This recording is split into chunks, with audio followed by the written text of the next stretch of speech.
সেই ছোট্ট রাজকন্যাটি খুব তাড়াতাড়ি কিন্তু বড় হয়ে যায়। তারা খুব সহজেই সব কিছুর সাথে মানিয়ে নিতে পারে।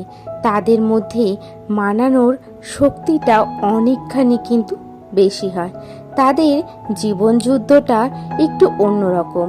তাদেরকে সমান তালে নিজের সংসার এমনকি নিজের বাবার বাড়িটাকেও সমানভাবেই দেখতে হয়। রাধে রাধে বন্ধুরা, কেমন আছেন আপনারা সবাই?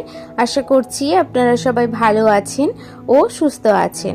আমরাও বেশ ভালো আছি। আমার আরও একটি নতুন ভিডিওতে আপনাদের সকলকে স্বাগত জানাই। আজ শনিবার আর ঘড়ির কাঁটায় বাজে সকাল ওই 10:30 নাগাদ। এখন থেকে আপনাদেরকে সাথে নিয়ে ভিডিওটি শুরু করলাম। ঘুম থেকে উঠেছি কিছুক্ষণ আগে। কালকে সারাটি রাত তাতান ঘুমাতে দেয়নি, অনেকটা রাত করেই ঘুমিয়েছিল।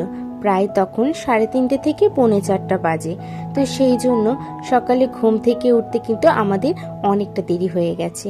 কিন্তু কি বলুন তো, মায়ের সংসার তো, মা সকাল সকালেই ঘুম থেকে উঠে গেছে। সেও কিন্তু সারা রাত ঘুমায়নি, কিন্তু তাকে তার সংসারের কাজগুলো তো করতে হবে। সেই জন্য কিন্তু তার ঘুম অনেকখানি সকালেই ভেঙে গেছে। আর এদিকে মা উঠে তো সমস্ত কাজবাজ শেষ করেছে, আর আমি উঠেছি তখন বাজে 9:30 নাগাদ। তো উঠে কিছুক্ষণ বসেছিলাম, শরীরটাও খুব একটা ভালো লাগছিল না, আর সেই জন্য মাই কাজবাজ করে নিয়েছে। আর এদিকে তাতান ঘুম থেকে ওঠার পরে বাসি বিছানাটা গুছিয়ে একটু ঘরটি ঝাড় দিয়ে নিয়েছি।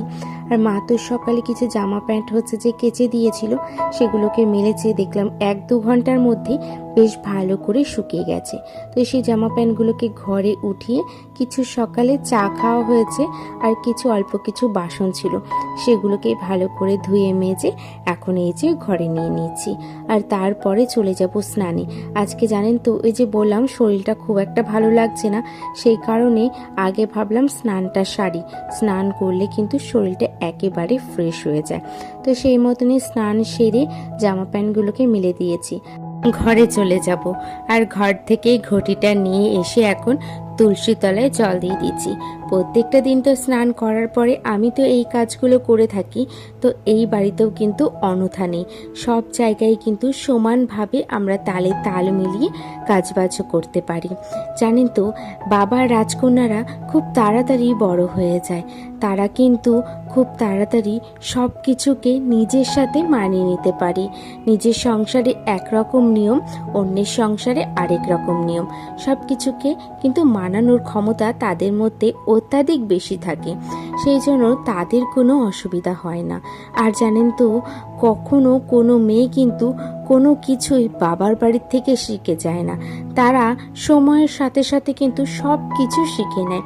যেরকম দেখুন আমাকে, আজ আমি কি সুন্দর মায়ের কাজে সাহায্য হবে বলে সংসারের কাজগুলো করি।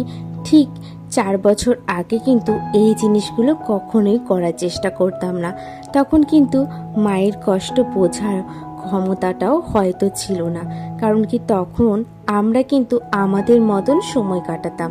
কিন্তু মায়ের যে দুটো কাজ করলে সাহায্য হবে সেটা কখনোই করতাম না।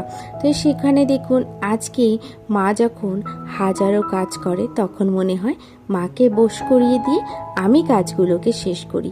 তাতে হয়তো মায়েরও কিছুটা সময় বাঁচবে যেমন, আর তার সাথে সাথে নিজের একটা কিন্তু আরামও হবে। তো যাই হোক, এদিকে আমি দেখুন গল্প করতে করতে তো পুজোটি দিয়ে দিয়েছি।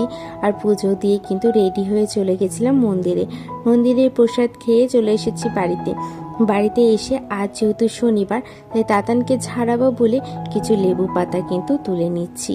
জানেন তো, আগের দিন একটা ভিডিওতেই একজন দিদিভাই কমেন্ট করেছে যে তুমি বাবার বাড়িতে এসো, এত কাজ করো, তো তোমার ভিডিওগুলো দেখতে আমার বেশ ভালো লাগে, আর তোমার কাজগুলোও কিন্তু। জানেন তো দিদিভাই, এই বাবার বাড়িতেই একটা সময় কিন্তু কুটোটি আমি নাড়তাম না।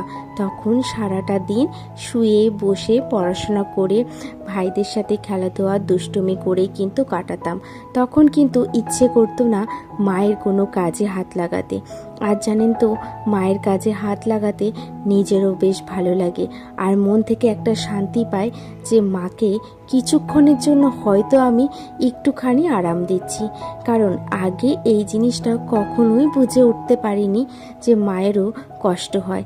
আজ নিজের সংসার হওয়াতে এখন বুঝি, হ্যাঁ, মারাও একটা সময় প্রচণ্ড পরিমাণে কষ্ট করেছে।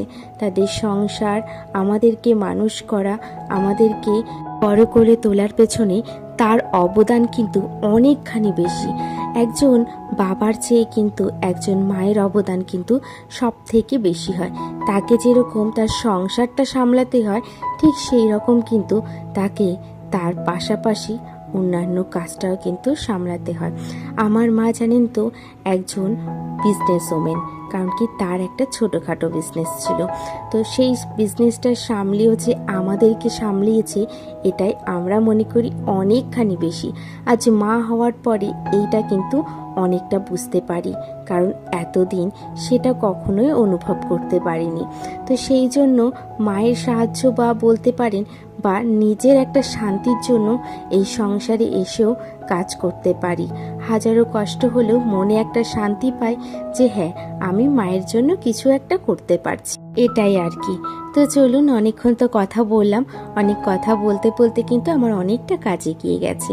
এসে তো লেবু পাতাগুলো তুলে নিয়ে এসেছিলাম।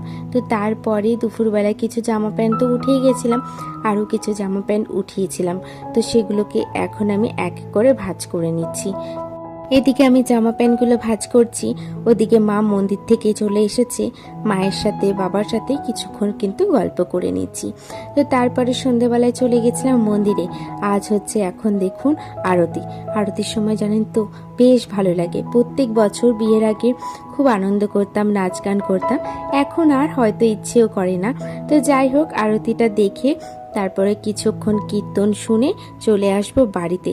আর আজকে জানেন তো এই কীর্তনের দলটা এতটা ভালো ছিল, ভেবেছিলাম সাথে সাথেই চলে আসব, কিন্তু এত ভালো লেগেছে তাই সারাটি রাত কিন্তু ছিলাম আমি। তো যাই হোক, তো চলুন আজকের মতন ভিডিওটা আমি এখানেই শেষ করলাম। আশা করছি প্রতিদিনের ন্যায় আজকের ভিডিওটি আপনাদের বেশ ভালো লাগবে, আর আপনারা সকলে ভালো থাকবেন, সুস্থ থাকবেন। দেখা হচ্ছে অন্য একটি ভিডিওতে অন্য কিছু গল্পের সাথে। আর আজকের জন্য শুভরাত্রি।